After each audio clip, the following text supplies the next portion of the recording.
Yeah. So how you noticed I was drinking beer before we started today's show. I thought I'd do something. I got a light beer today. I haven't had beer Oh, for a while. nice. I went to the No, pub that's this great. week, and I had a Great Northern as well. Oh, But, you yeah. actually went to a pub. Like that's a new kind of Yeah. renewed concept. Yeah, no, it's our the restaurants and bars have just opened up. We're opening up fully um, by the beginning of January. Sorry, July.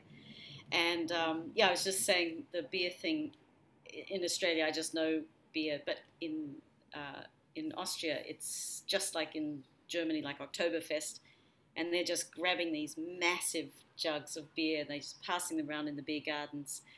And yeah, you think, okay, I'm never going to drink, I'm never going to get through this. It's just too massive. It's a liter of beer, and then you God, just 1 drink it. litre. And, yeah, yeah, easily.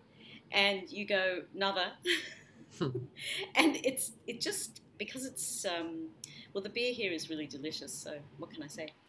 But having said that, I haven't had a beer for, oh boy, it must be over a year now. So it's the sort of thing I don't drink at home. So I go out and drink maybe a beer on a summery day, Yeah. and yeah, there hasn't been that opportunity. But Yeah. it's getting Oktoberfest. there. I'd love to go to Oktoberfest. No, you wouldn't. You No, reckon? it's fun. No, it's very fun. You the fun part is that you see people acting. They don't act really bad most of the time, but they're just all dressed up in their folk outfits. You know, their um, lederhosen and their dirndl, and they do this both in Austria and in Germany. Yeah. And people are just really happy, and it's a sort of a family thing. I mean, of course, people get drunk, and that can be stupid, but the music's great. You know, they have parades and all sorts of fun things. Um, and it's a good time of year to be drinking outdoors because it's a little bit chilly, but the alcohol kind of keeps the edge off. And it's a really nice time to be in Europe. Also, October is a really nice season. Oh, I'd love to go to Europe, Elizabeth. It's my dream place to go to Amsterdam in the future. Yes. Apparently, you can Um, buy marijuana there. yes, there's always a catch. Oh. You can buy it there if you're a resident, and then you can get somebody to buy it for you. You know, there's ways around it, but I mean, it's not. It's I mean, yeah, but in Australia you can grow it, so Yeah. not really, but you know, you can grow it. You know what's weird? Like some states of the US have legalized it. You can actually go and buy it, but you just Yeah. can't deal it. Now in Australia, they only for medical use, but yet Yeah. alcohol does more damage than marijuana. Well, I don't know. I'm not a doctor. Yes, But... absolutely. You are spot on there, and it's partly because it's such a long-term damaging thing. Partly because it's accumulative in a different way than marijuana and addictive in a different way, but also it's legal, so it's part of your life. If you have a celebration, you have champagne, you know. Well, cigarettes are twice as deadly. All the crap and chemicals they put in that stuff. Ugh. Yeah, exactly. Yeah, the tobacco industry has a lot to answer for as well as the alcohol industry, and yeah, it's such a silly thing to have these illegal drugs when they could be used. I mean, they can be used for medicinal purposes, and they they don't do as much harm and they don't create the same effect of, like with alcohol, of the aggression. I mean, so much domestic abuse is caused from alcohol-induced aggression, and you just don't hear of somebody saying, "Oh, they were really high and then they bashed up their wife or their child." But you hear, "Oh, look, she was just so drunk and she just lashed out." You hear that all the time, like the idea of aggression with alcohol, but you don't hear that with marijuana. Is marijuana legal in Vienna? It's not legal, but it's pretty much everywhere. Yeah, if you want it, you can get it. And I think there are small amounts that you're allowed to get. they can also. It's really interesting because we have places where there's shops where they sell marijuana, big like supermarket, like hydroponic Wow. setups. But it's a very low. It's for THC free kind of medicinal things. But yeah, but it's not. I can't really say exactly what the rules are at the moment because I don't smoke it or take it or anything, so I don't know. But it's not as illegal, as in some places. And Amsterdam is famous for it going. You can go in if you're with a friend who lives there. You can go in and just take some couple of cookies or whatever, however you want to take it. But Amsterdam has far more than just marijuana, Stephen. Yeah. No, It's I've a never. fabulous city. I've Do you never know been there. the only drawback with Amsterdam at all, because I think it's one of the most magical, wonderful, creative. I always feel very vibrant when I'm there, and all the things that I've only gone there for, like mainly for gigs and things. So it's usually work related. So I haven't been for a holiday really, maybe one holiday. The only downfall is the weather. It's really humid, muggy, bleak. Um, it's and it's that marshy because it's basically reclaimed water land or swamp. That's the only downfall, and it's sometimes that gets on your nerves. But the I rest is fabulous. I thought it would get cold in the winter. Yeah, freezing cold, and then it suddenly gets muggy. It's like cold and humid. That's all you've got. Those Yeah. two things. I mean, Sydney can be humid too. But are we talking Mm. humid like the Northern Territory sort of humid, or is it? No, it's a different one because it's attached with pollution as well. Mm, So it's smelly and there's no breeze. Um, it's we actually Vienna's like that today. We're going to approach 34 degrees today, and right now it's probably about 26, and it's humid. The air feels like it's like you walk out of the airport in Singapore and go, it kind of feels like that. So, but Amsterdam and Holland in general gets that a lot. Um, but yeah, it's a. I suppose all European cities in summer are humid, and they're just as humid as say anywhere in the world nowadays because of the climate warming, um, but or climate change. But it doesn't last that long. mm. We have a couple of months of it. So that's we sort of all live through it. Do you think climate change is bullshit? No, I think climate change actually is happening, but it doesn't mean that we're necessarily uh, influencing or able to control it. I think Yeah, that's yeah. obviously the dinosaurs lived in a different climate than our climate today, and it will be in whatever 5 billion years is. I can't remember what it is when the human race is supposed to die out, but it's Hmm. it's Hmm. in the future. We don't have to worry about it so much, but the climate will be definitely different then. So I think the whole concept of climate change and what humans. I mean, the word is charged politically, and it's charged culturally too, because when you're trying to earn money and you really, really want, like, as a musician or an artist or whatever, um, you're not thinking climate change first. Hmm. So the only people that think climate change first are people who are involved in trying to advocate for better, a better world or a better place. And even they don't think climate change first. They think, how can we get the politicians to listen to us? How can we get the money to raise get the money to send out this message? So it's always about money. It's about politics. It's about all these other things. And if people actually did really care about climate change, then they would do personal things differently. So they wouldn't travel. They wouldn't. They wouldn't eat food that has been processed outside their country, which means many people would die. or not procreate. They wouldn't have pets because they're pollutants and they cause a lot of problems with pollution and in the sewage. What else? They wouldn't buy glitter. And all the new technology is using up so much electricity. This so-called paper-free society is using an enormous amount of energy, and that energy comes from burning coal or burning, fossil fuels. And we'd all have a different way of life if we really, really thought that it was going to make a difference in the world. How do you, Elisabeth? How do you feel about the paper-free society?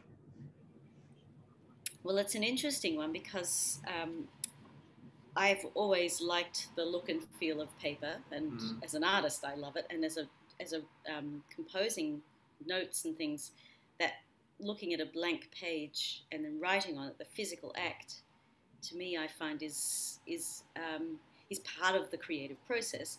So now, using a screen, you go onto Finale or you go onto your photo kind of or graphic design program, and it's a totally different experience. And I think that part of it is, in some ways, it's funny because that can be very quick. You can do so much quicker. You don't have to hand write things out.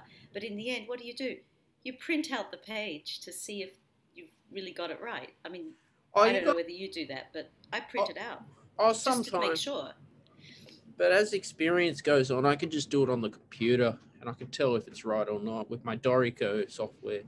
But you got people whinging about the whole paper-free society, and yet electricity, I don't know, I stay out of it. Like, you heard of that Al Gore? Yes. Yeah, he did a TED Talk on climate change, and he was on South Park quite a fair bit too. Yeah, exactly. Yeah. He was one of the founders of the, or not founders, but one of the people who really wanted to push the internet as well. Yeah. Wasn't he? Well, yeah. So you can't have it both ways. And there was that. The way I see it, though, I think is that the biggest problem we have is that the level of care in society is basically at ground zero. Most people couldn't care less, and they care about the minutiae of their own little world at the moment.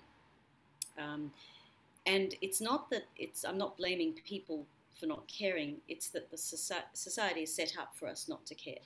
Of course, so everything Elisabeth. We do is set up for what's going to, as Flaubert said, all work is about flattering people's illusions. Well, it is. We've become a society where you got to have the latest flashy car and sport car, but I'm over that. I want to get close to my spirit guide and the universe. And who is your spirit guide? It's like a wolf. I see this white wolf. Okay. Cool. Go and visualize it, and it's just peace. I'd rather give my money to my meditation teachers on Insight Timer. I don't know. I feel better. Yeah, I think there is definitely there's a fine line between nihilism and that point where you just say, right, I'm all just for me, like narcissism. There's actually a fine line there, and it's very hard to even not sink into one of those positions where it's just all about me, or I don't care about anybody else. They're kind of subtly the same thing, but subtly different, I should say. And it's really hard. I think what happens, what is really, for me as an artist and a musician, is to find myself what is important and keep reviewing that and keep learning from that, feeding into it, expressing it, and then connecting to others. To me, that sort of process is really important. There has to be, for me, some sort of message, some sort of way of conveying it authentically, some sort of part of me that I'm still searching, some sort of connection with other people that we have a common ground. and we have a creative way to look at conflict. And that's exhausting. I don't know if you've ever had the experience where you may have experienced bouts of depression or something. I know I have, of course, most musicians and artists have, but and I've sort of gone, okay, well, what can I do? I'm feeling a little depressed. I might just go online and check up some psychological or medical website. And every time you go there, you go, oh my gosh, no, just more things to do. Because they go, 10 things to do to alleviate depression. It's like, more doing? Do I have to keep doing? Can't I just be? I know. I suffer mild depression too, but I stay away from the websites because there's a lot of crap on there. Yeah. I used to find going to a psychologist would just confuse me, even if they had. You have to find the right one. Sometimes it's really hard, and they. It's very hard to find. Yeah. It's fine. Sometimes it's hard to find somebody who can help you without an agenda. Well, I'll tell you something. They really have to be beyond the agenda issues. They shouldn't have to tell you what to do. See, I'm someone who likes to be told, like have guidance. For instance, I had a psychologist was putting me down for my dating profile. Oh. Yeah, because he said, I look too childish, and the girls wouldn't like that. Oh dear. So I thought I don't have no comment. I can't think why that would be like. There's so much there. I can't even begin to talk about it. It's like, why would they comment? Did you invite them to comment on your? Oh, of course. Oh, he could have been just bullshitting me. Yeah. So I've learned not to take that personally. Yeah. Absolutely. No, but like dating apps too, because I'm on them. I'm just finding I'm not getting anything with them, and they're just a business. And there's spamming going on eHarmony, and they advertise on TV, say we're going to find you somewhere. Well, I'm on it, and I just get spam. Yeah. No, you're probably barking up the wrong tree. I'm from other end of the perspective. My husband and I just celebrated our 29th anniversary yesterday. Awesome. Yeah. And we were trying to work out how young we were when we got married. It was really young. I mean, just like in our 20s, early 20s. And there's, I think, the only real way to meet people is actually to meet them. And not even set up a meeting, but have a meeting that is maybe spontaneous or something. But having said that, when I was in America studying Michigan State, we kind of got set up as a partnership. And I was in an office with the teacher who's a wonderful friend and composer and fabulous photographer, Mark Sullivan, and we were talking about something that I had to do and blah blah, and then he yelled out the window to my future husband, "Back it on!" And he yelled out, and it was really unusual. He didn't normally do that, and my husband John was like, "What?" And he walked in and he said, come here, I need to talk to you. And all he was doing was saying, this is Elisabeth, she's a fantastic clarinetist, you might want to do some composition for her.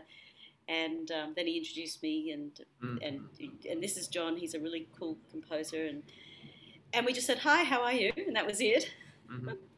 And then we started having a conversation, and I think we both were very not wanting to get into a relationship. We both were tired of what had gone on. We'd had a few breakdowns and breakups and whatever you want to call them, and we were just like, we were over it, and we're just like, and both of us said, no, I'm not interested. And then my sister then said, oh, what about this guy you're talking to? Why don't you get together? And she sort of again pushed us together, and although we were talking, we hadn't really got together. And so over a couple of weeks we sort of talked, and then one day my sister invited him to my birthday party. She gave me a surprise birthday party. Awesome.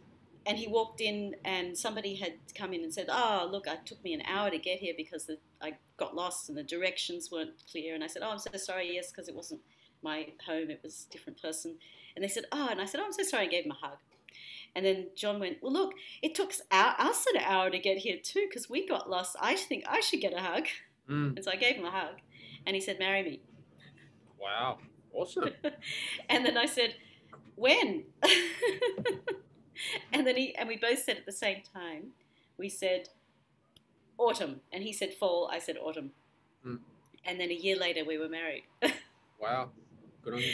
So, so I think what I suppose having told you our part of that life story, I think the important thing is not to search, but to be available for opportunities. And I think looking for someone, it's really hard. Oh God, yeah. That dating apps are doing that because they make money out of it. And then if you have to pay, then I would stay away.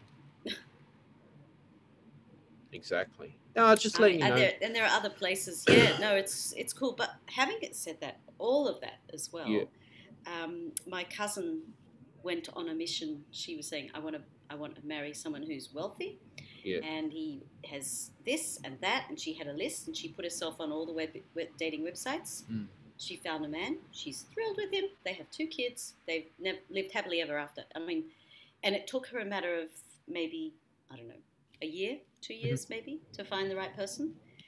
And she's completely happy, And so it can happen. It's perfectly possible because any connection that you make with anybody can be anywhere, anytime. But the problem is the spamming. I mean, you get spam in your email anyway, like just unsolicited. So if you're on an app that invites people to email you or sends you messages, you're inviting spam as well, in a sense. So and it's really hard. I think dating during the pandemic has been a really hard thing to do too. It's obviously difficult. Well, maybe I'm not suited for dating apps, and that's fine. I'll move on. Yeah. Who cares? There are other ways. There are joining groups with similar interests can be a way. And I think, just being open to an opportunity is probably a better state of mind than to be seeking. I'm not giving you dating advice, but I just think from what I've noticed, it seems that they are pretty scammy. And I mean, unless you're looking for something really specific, I think there are some dating sites that you pay to be very much. It's very vetted, so you have very strict filters.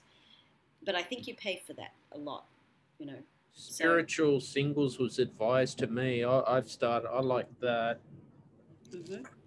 Yep, you can find a specific interest in what you're on about. Yeah, definitely. Yeah. But good luck. Yeah. But I think as things open up more too, I know in Melbourne they opened back up again from the lockdown that they had recently, and then Sydney's gone waving in between. But I think Australia in general has done really well. What about Vienna? Are you still in lockdown? No, we're just starting to come out of it fully, not completely full, but we have 52% of the people at least partially vaccinated. Our cases are per day are 200 per 100,000. Oh, that's a lot. Yeah, but that's gone down from 1,300. If we get an outbreak of 4, they already start putting restrictions in like Sydney, like got to wear a mask on a public transport. Those masks. Now I know, it's crazy. You've got like one person and woo. Masks are so uncomfortable. They fall off when I'm talking. I'd rather just buy a P2 from the hardware store. Yeah. The FFP2s, they are pretty good. They stay on. Yeah. We're actually required to wear those at work and indoors. That's going to be lifted in July. These ones are just crap. No, they don't even work. No, they're just for getting when you're doing your laundry and you don't want to smell the bleach. Yeah. You buy them no, from we the use $2 shop. Yeah, no, these. That's right, exactly. We use these. These are the FFP2 with the thing inside there. I've had them too, but they fall off. I don't know. It could be my face is small. Yeah, you need the adjustable things Yeah. here. But also, cloth masks are good too if you get the right ones.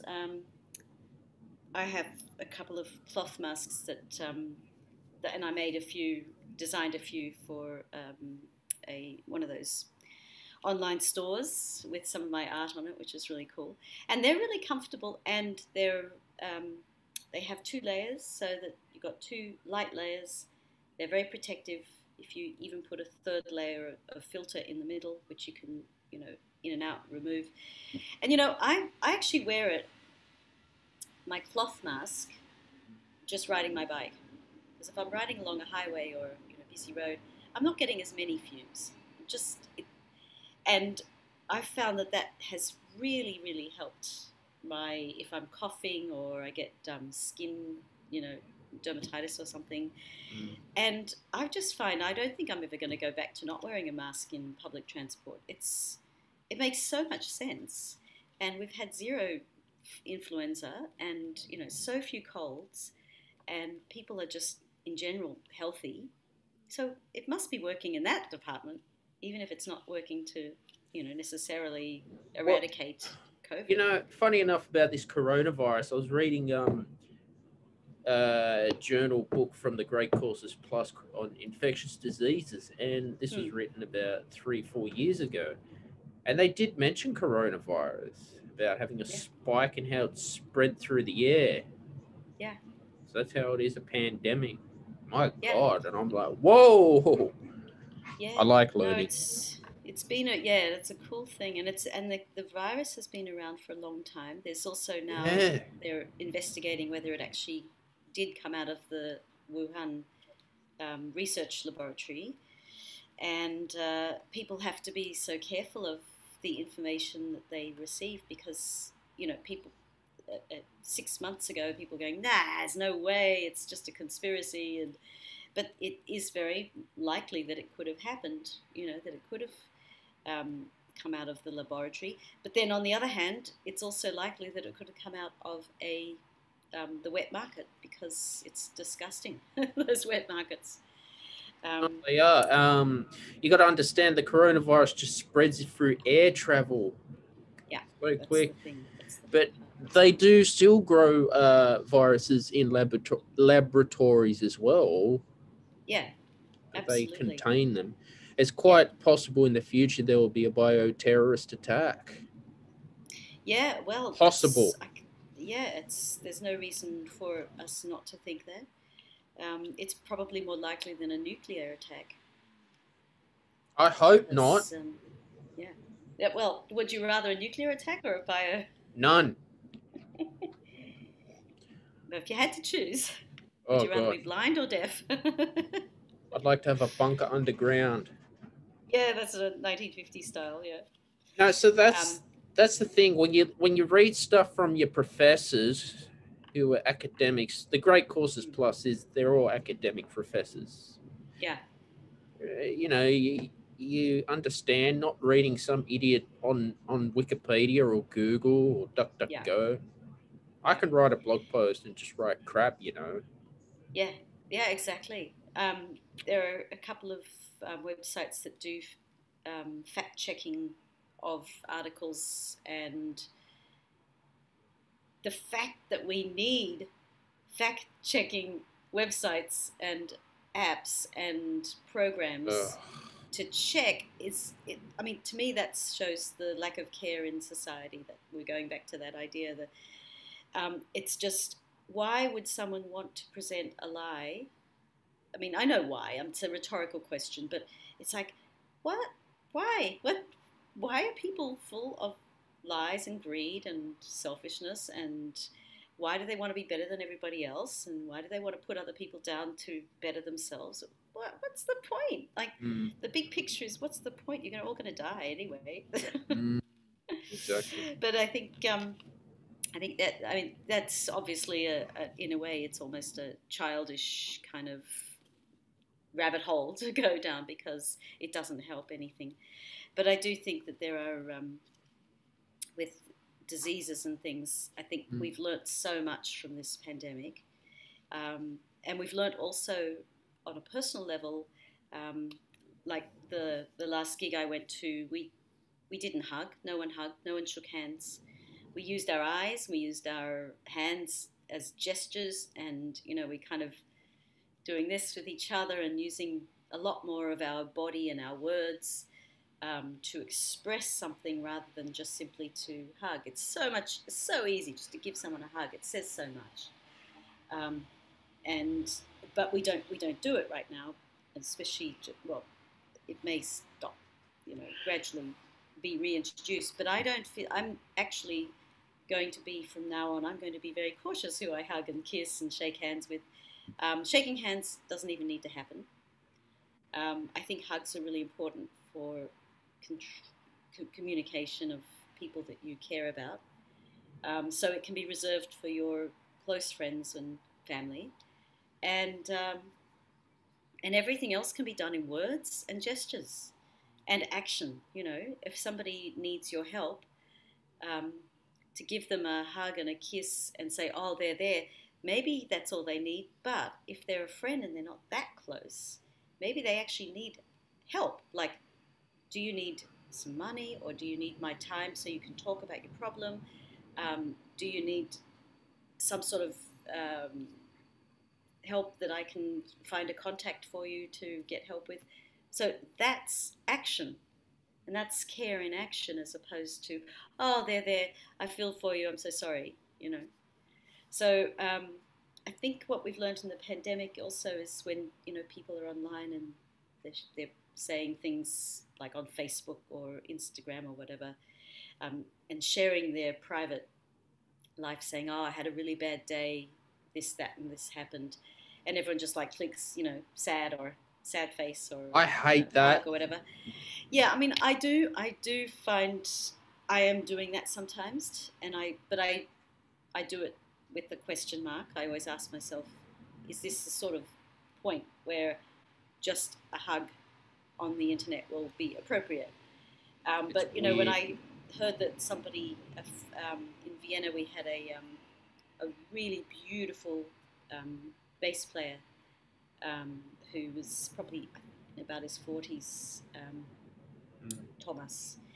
He died of cancer last week, and it was, that's how I found out, was through friends on Facebook, and it was really sad, but I didn't feel like I could like click on sad or something. I really felt like I had to send a message rather than that, and even then it's sending a message through Facebook, and it's hard because sometimes that's the only way you can connect with somebody. But on the other hand, when people have sent me messages of condolence or congratulations or something, I enjoy it. I appreciate it. For me, it works. If somebody sends me and even if they send a little like or a little heart or a little, hug, virtual hug, for me it works. I appreciate it. But it also, I take it with sort of a grain of salt, that if it's not an action that's accompanied, or something that's not being fulfilled as an action, then yeah, it's no point. When it comes to, like, if I put up something that I've created, or something, an event that's happening, or something that I'm planning to do, a painting or a recording or something, and I just get bunches of likes, to me that's like, I don't even care. What I'm doing sometimes is really just saying, I wonder if somebody is even actually reading this or looking at this, whether they like it or not, and whether they click like or not, it doesn't bother me at all.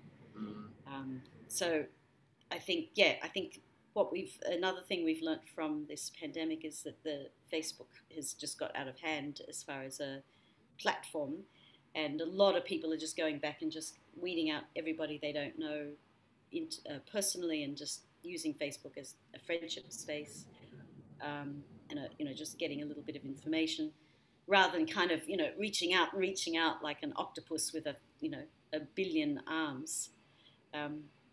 So I think that's something that people have learnt to take into embrace in their lives, to be a little bit more careful. I'm fed up with it. Like I'm on Webtalk and I'm enjoying Webtalk better. Yeah, I've heard of Webtalk, yeah. And Instagram were just causing me depression. Yeah, it's hard, isn't it? I don't know why. You can put it on some settings that you don't actually have to engage with it too much. Yeah.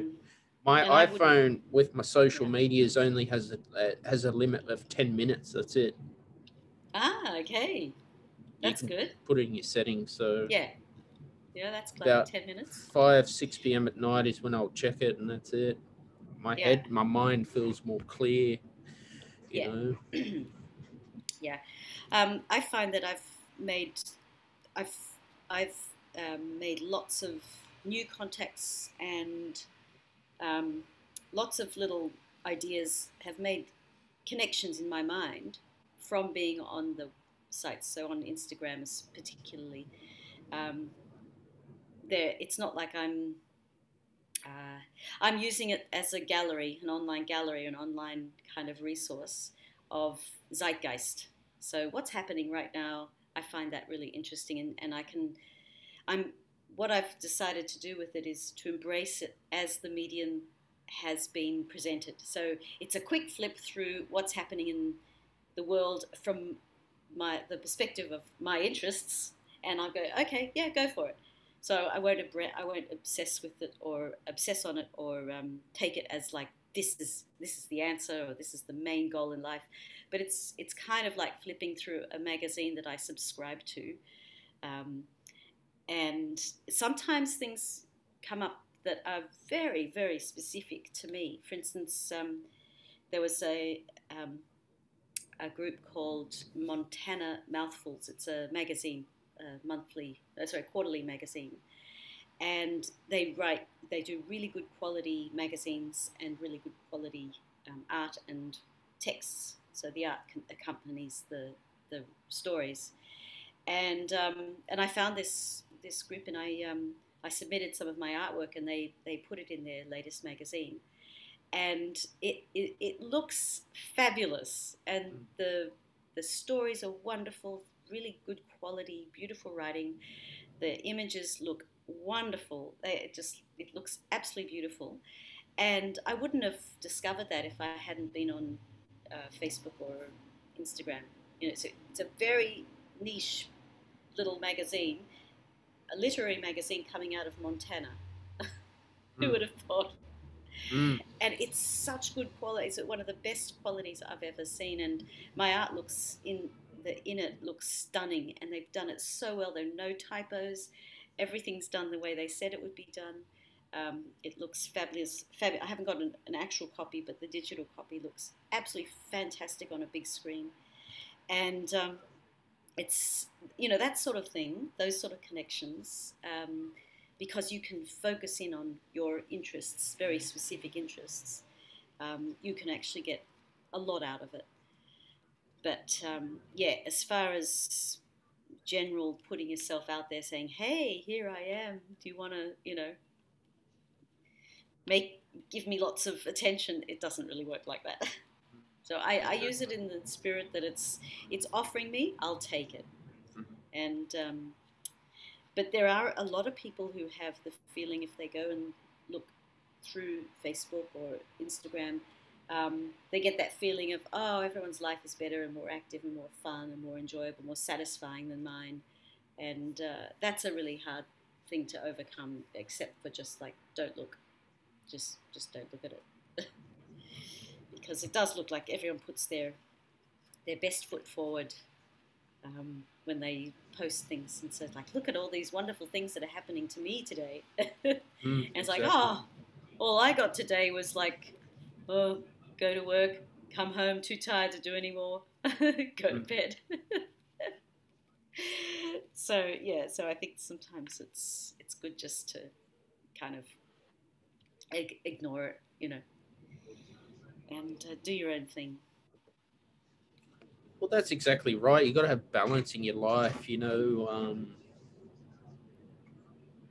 Yeah, maybe I'm just not suited for Instagram and Facebook and Snapchat and TikTok and oh my god. Yeah. I'll stick to Webtalk where my audience is. I've already got 300 followers already. So, yeah, that's great. Yeah, see, maybe they're the people that are more interested in being specific rather than just like a general flipping through of ideas. But I tried LinkedIn, but if you're a CEO, that you're more suited for LinkedIn. Yeah, I don't. It's funny. I don't like the feel of LinkedIn. It's a little bit. I don't know. It seems like it's putting on the face as if it were a professional, and it's all about your career and your profession and your, you know, this. But it really is just Facebook. I mean, it doesn't.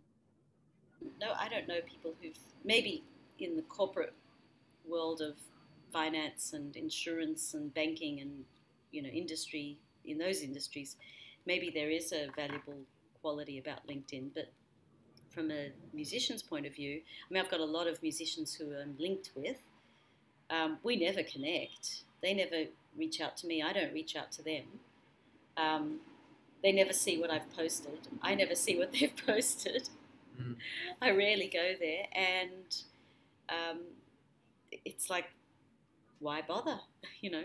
So in some ways, I think it is. It's very much suited for that corporate, and in fact, I think it's more a matter of, it's like everyone should do. You know, if you're in the corporate world, everyone does the same thing. So everyone's on LinkedIn, everyone does this, and people can kind of check up on people, I suppose. If you're not sure and you've got a job interview, and they'll check your LinkedIn profile before they give the interview.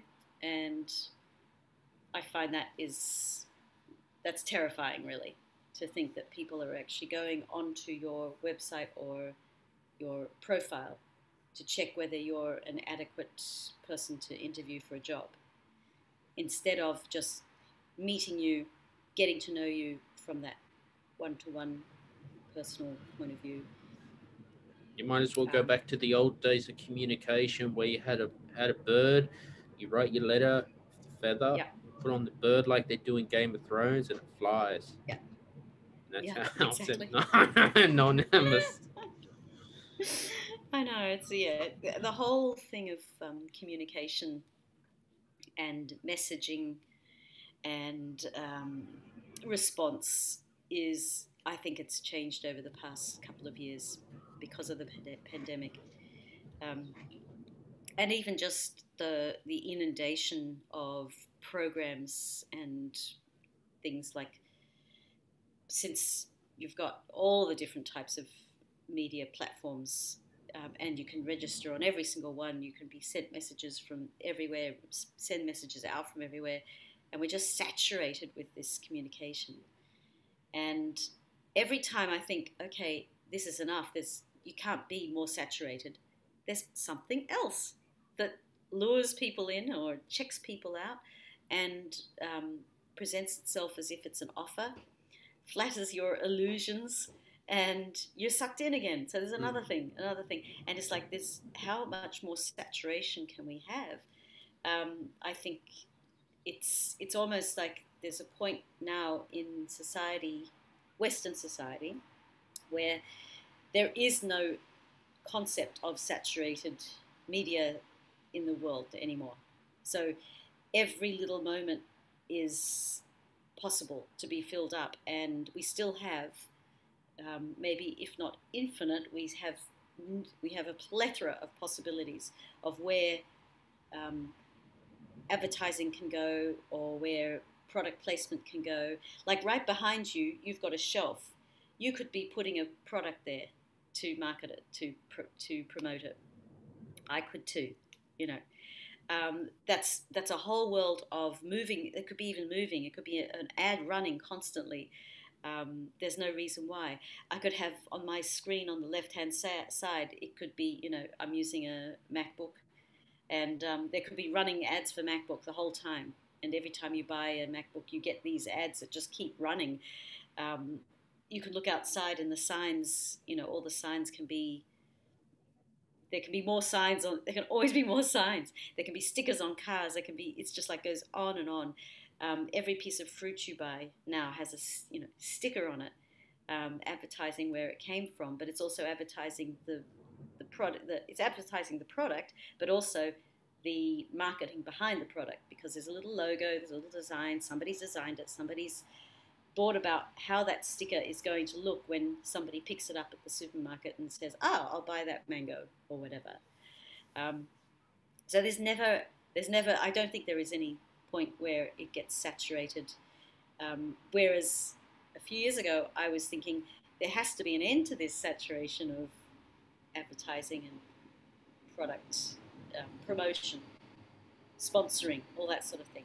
What is it with Facebook? They say sponsored ad, like sponsored post. Yeah, what paid, does a sponsor mean? You know, what is a sponsor? Paid advertising it is. You're paid to boost your ad. Yeah.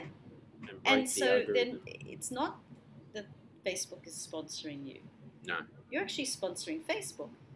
I've paid for ads on Facebook as well, but it's expensive. I stopped. Well, you don't get a lot of... I found that I got... at one point, I did a performance, and the person who was organising it put a lot of sponsored ads, and it was like getting 2,000 likes.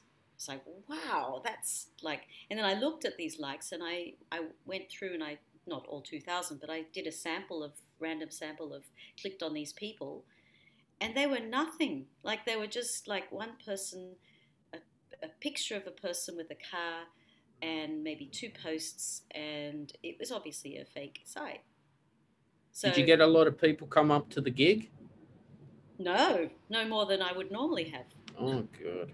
Yeah. And the people that turned up were the people who the manager had spoken to in person. Yeah. The old nobody thought.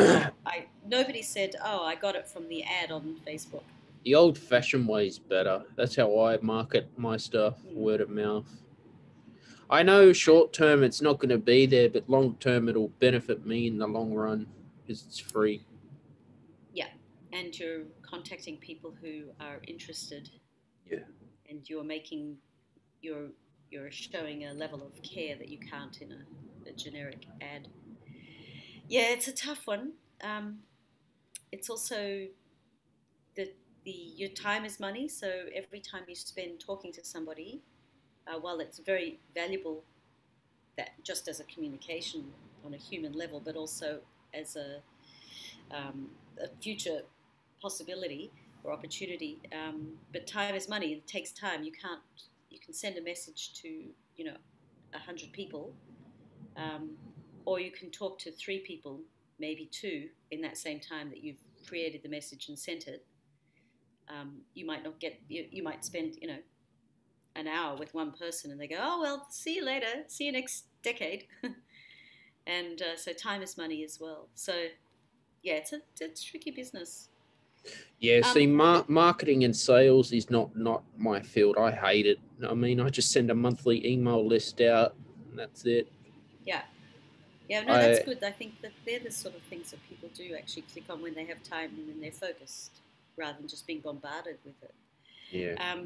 Some companies, even music notation companies, will just send email lists like 2-3 times a week. It's annoying. So I do it once a month. And short and sweet, to the point. Yeah. Yeah. No, I haven't got that far with my marketing. But I've got on my website, I put the what's on calendar. So, and I send that sometimes to people, and if there's an update, I just send that. So yeah, and I just put that on. It's on like a quarterly basis. So now it's April through to June, then the next one will be July through to September. There's not a huge amount going on, but I've got a gig in July with my free improvisation trio, and then I've got another one coming up with my Italian music trio. So they're starting to come back in, these gigs, which is cool. Nice. But I wanted to alert you to the Australian Cultural Fund. Do you know that one? Is that from Arts Law? Yeah, I think so. Because I subscribe to their monthly email list newsletter, and the Australian Music Centre, I subscribe to them. Yeah. Well, the Australian Cultural Fund might be something I was going to let you know about it. Yeah. ACF is the thing. And you can put in, if you have a project, you can submit it, and they generate a crowdfunding kind of process for you. It looks pretty cool. I don't know whether you have to be in Australia, because I was thinking of doing something with an Australian, doing a collaboration, but I haven't got as far as looking at whether I would be eligible living in Vienna. But it looks really simple the way it's set up. So just thought I'd send that out to you and all your viewers and listeners. Awesome. The Australian Cultural Fund seems to be a decent thing.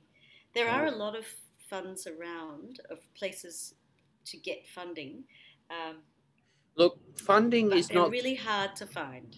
Look, New South Wales government has grants, right? Mm-hmm. They're very, very difficult to get for anyone. You know, the recent one I did that was for 10,000. I got knocked back for that. They only gave that to 10 people. Yeah. From APRA. Yeah. So and you've done all that paperwork. No, you know, that's a commitment to writing grants and submitting things. That's a job in itself. And sometimes you can get someone to do it for you, or you say, right, I'm going to commit a certain amount of time, once a month or whatever, to do it. Sometimes I do that.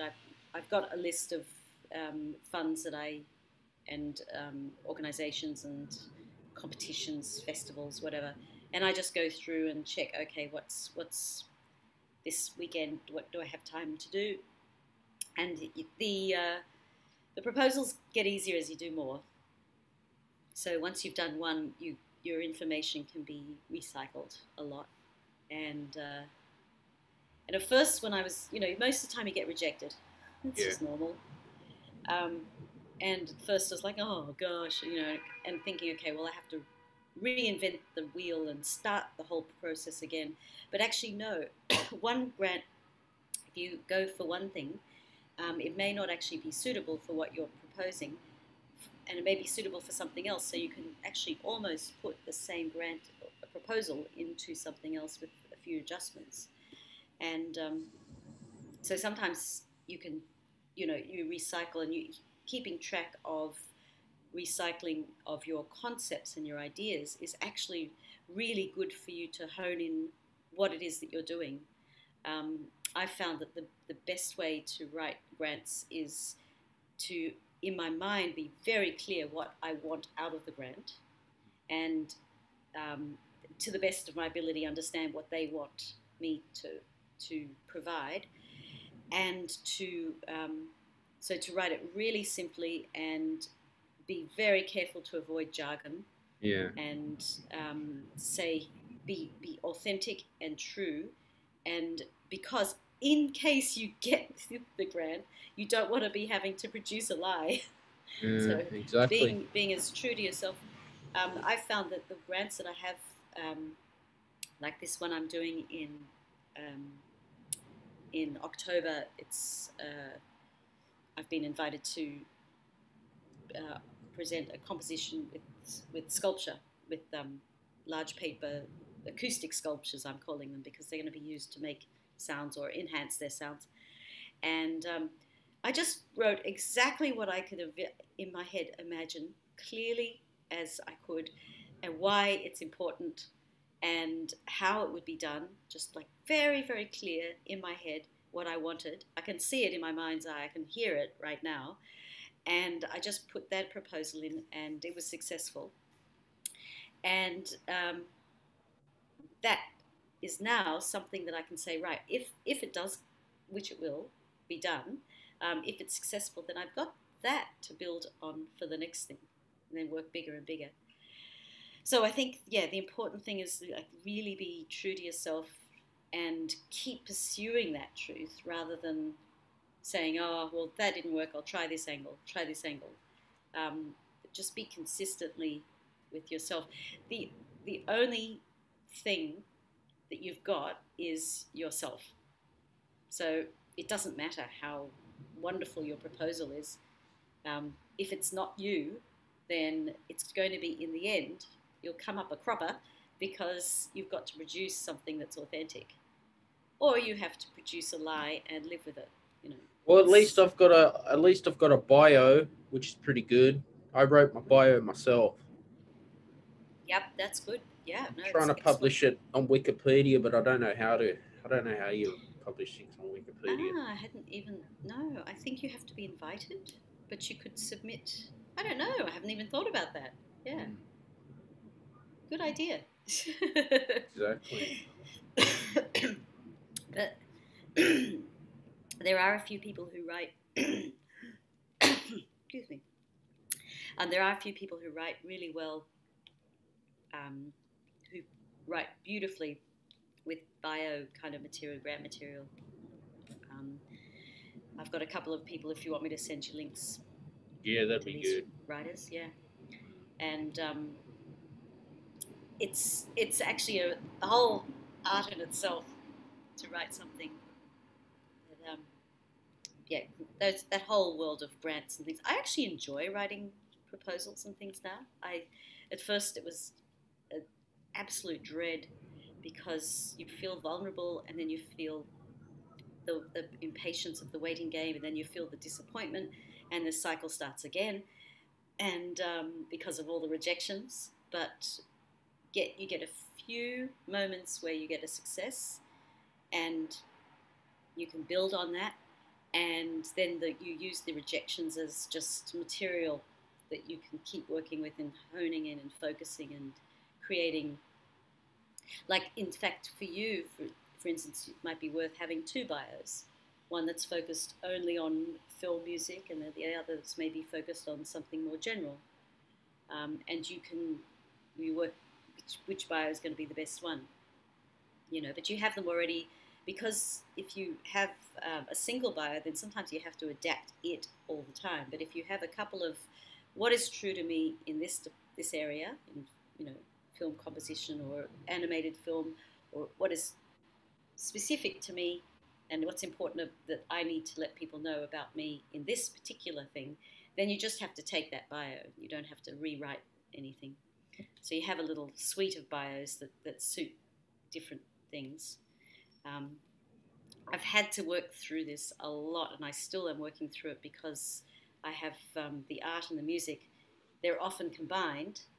It's so hard to explain that, but as soon as people see it, they go, oh yeah. And then there's, at the same time, there are lots of other people doing essentially the same thing of combining art and music in so many different ways. It's kind of been going on for centuries anyway. But sometimes I don't want to have it together, and I do want to focus on the art or on the music, and sometimes grants are, you know, directed in that way, only music or only art. So I have kind of three bios basically going: one that focuses on the art, one that focuses on the music, and the one that focuses on the integrative kind of multi-dimensional, multidisciplinary aspect. And then there's the academic one for teaching and that sort of thing. Yeah, whenever you write a grant, you should do it in an academic voice, like you're writing to your professor. Yeah, That's how I treat it. Yeah, third person, and but you know that doesn't always. It's not always the case. Some grants, it's nice to have that little personal touch. Generally, that's the rule, though. Yeah, and spell check, spell check, spell check. Oh yes, I used Grammarly Premium for mine. Yeah, Grammarly's good. Yeah. The problem is it's you still got to know how to write a punctuation. It's not quite there yet. Yeah, no, Grammarly's pretty good with punctuation, I find too. It's a bit over the top, like it's a bit strict or something, like with commas and things. It tends to want to tell you that you've done the wrong thing. But just got to learn to trust it. Yeah. I think. Yeah, good.